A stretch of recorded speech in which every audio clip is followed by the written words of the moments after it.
T'ju them të drejtën e shumë të vështirë, çështjen e konsenzusit politik në këtë moment brenda partive politike shqiptare. Nuk ka ndonjë kandidat specifik në këtë fazë që na është prezantuar.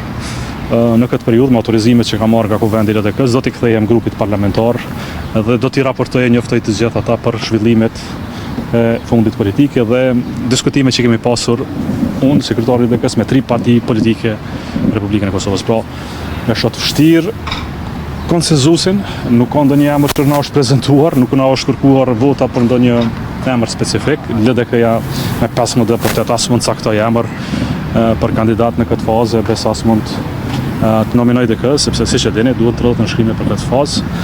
Le të presim deri më datën 5 mars, ditën e epopesë së UÇK-s, për të kuptuar se çfarë fati do të ketë institucioni më i lartë i vendit. Dhe njerëz refleksojmë se këtë duhet ishte domosdoshme të kishim unitet, kishim një emër që përfaqëson unitetin popullor, që të mos jetë zgjatim i qeverisë, por në këtë fazë duket se konsenzusi politik brenda partive politike është i pamundur.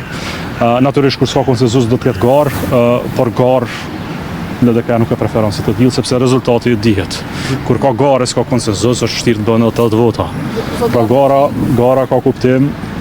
gara ka kuptim kur janë 61 vota në dispozicion, por kur duhet 81 duhet konsenzus dhe unitet. Këtë s'është arritur. Gara ka kuptim kur janë 61 vota në dispozicion, por kur duhet 81 duhet konsenzus dhe unitet. Këtë s'është arritur. Kështu që për garë, LDK-ja nuk beson se ka zgjidhje. Është procedurë e parapërcaktuar për dështuar. Pra nëse vendos lëvizave të ndosja dhe PDK-ja të ketë garë, atëherë shkojmë në zgjedhje sipas gjatëgjasave, sepse si do t'i bëjnë 80 vota, por konsenzusi bën president. LDK ka qenë angazhuar të gjej president. Pra të gjej një emër konsensual, jo zgjatim të qeverisë, pra mos jetë vazhdimsi e qeverisë, për një qeveri që ka 51% të votave, presidenti duhet të ishte një kundërbalancë.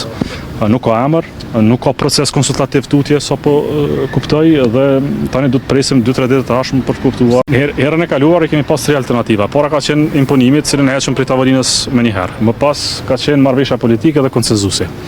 Në parim, kryetari vetëvendosjes ka kërkuar 85 vota, që do të thotë se marrëveshja politike me LDK-n zbët për 85 vota, pra nuk ka pas as parakushte, as diskutime për marrëveshje politike.